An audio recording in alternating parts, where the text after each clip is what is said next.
वाले खुलासे हो रहे हैं। एक बेटे ने ही अपने माँ बाप और बड़ी बहन को बेरहमी से मौत के घाट उतार दिया। इस दौरान बेटे ने न चीख निकलने दी न खून, और अपने माँ बाप बहन को मारने के बाद टहल कर भी वापस आ गया। जी हाँ, आपको जानकर हैरानी होगी कि इस ट्रिपल मर्डर केस के पीछे घर के बेटे का ही हाथ था। उसने बेहद क्रूरता से पहले तीनों का खून किया और फिर शातिराना तरीके से कहानी रच दी। हालांकि पुलिस के सवालों में फंसकर उसने कुछ ही घंटों में अपना गुनाह तुरंत कबूल कर लिया। उसने हत्या की वजह, तरीके और बचने के लिए कई उपायों के बारे में एक एक राज उगल दिए। इस वीडियो में हम आपको सब कुछ बताएंगे। सुबह सुबह ट्रिपल मर्डर की खबर से खौफ में दिल्ली। बुधवार सुबह अचानक नेपसराय के देवली गांव में एक साथ 3 लोगों की चाकू से गोद कर हत्या कर देने की खबर आई तो दिल्ली वाले खौफजदा हो गए। मॉर्निंग वॉक से लौटे 20 साल के अर्जुन ने शोर मचाते हुए पड़ोसियों को बुलाया कि उसकी गैर मौजूदगी में किसी ने उसके माँ बाप और बहन की हत्या कर दी। फिर उसने खुद पुलिस को फोन करके वारदात की पूरी जानकारी दी। न सिर्फ नेपसराय बल्कि पूरी दिल्ली के लोग इस घटना से चिंतित हो उठे। दिल्ली के पूर्व मुख्यमंत्री अरविंद केजरीवाल ने भी इस घटना को लेकर पहले सोशल मीडिया और फिर विधानसभा में चिंता जाहिर की और कानून व्यवस्था को लेकर केंद्र सरकार को घेर लिया। बिगड़ैल बेटे ने खत्म कर दिया रिटायर्ड फौजी का परिवार। मूल रूप से हरियाणा के रहने वाले 51 वर्षीय राजेश सेना से रिटायर्ड थे।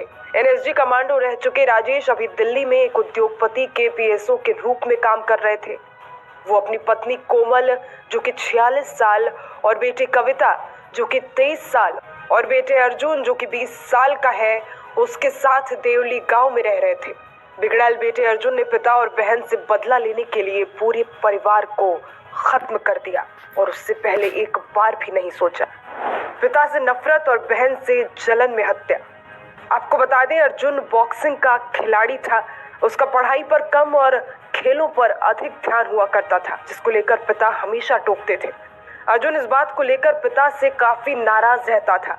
हाल ही में उसका गुस्सा उस समय 7वें आसमान पर पहुंच गया जब पिता ने सबके सामने उसकी पिटाई कर दी।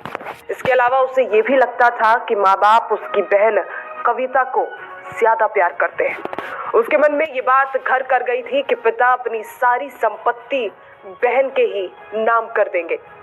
पिता से नफरत और बहन से जलन की आग में उसने तीनों को खत्म करने की प्लानिंग कर ली थी।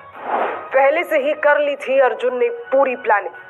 आपको जानकर हैरानी होगी कि अर्जुन ने अचानक ही इस वारदात को अंजाम नहीं दिया, बल्कि कई दिनों से इसकी प्लानिंग में वो जुटा हुआ था।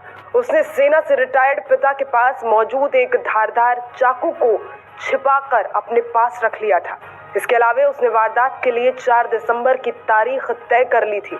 इस दिन उसके माँ बाप की शादी की सालगिरह थी। अर्जुन ने इस खास मौके पर ही उन्हें मौत के घाट उतारने की प्लानिंग की और फिर उसे अंजाम भी दे दिया। हत्या करके चला गया घूमने। बुधवार सुबह अर्जुन ने प्लानिंग के मुताबिक एक एक करके तीनों को मौत के घाट उतार दिया। पहले उसने ग्राउंड फ्लोर पर रह रही अपनी सोती बहन का गला रेता। फिर वो ऊपर की मंजिल पर गया जहां पिता सो रहे थे। उसने पहले पिता का गला रेत दिया और फिर उनके सिर में भी चाकू से कई बार वार किए। इस दौरान उसकी माँ वॉशरूम में थी। जैसे ही वो बाहर निकली, अर्जुन ने उनके गले पर भी चाकू से वार कर दिया। तीनों हत्याओं को अंजाम देकर वो टहलने निकल गया। वो करीब 1 घंटे तक मॉर्निंग वॉक करता रहा और फिर वहां से लौटकर वारदात को अलग रंग देने में जुट गया। चीख ना निकले इसलिए गले पर वार। जिस मकान में इस वारदात को अंजाम दिया गया वो एक सघन बस्ती में है। आसपास दूसरे घर भी हैं। अर्जुन इस तरह से तीनों का कत्ल करना चाहता था कि वो चीख ना सके। उसे डर था कि चीख सुनकर पड़ोसी वहां आ सकते हैं। एक अनुभवी हत्यारे की तरह अर्जुन ने चीख रोकने के लिए तीनों का गला रेत दिया। खून की धार रोकने के लिए दूसरे हाथ में कपड़ा रखा था। गर्दन पर चाकू चलाते ही वो कपड़े से दबा देता था।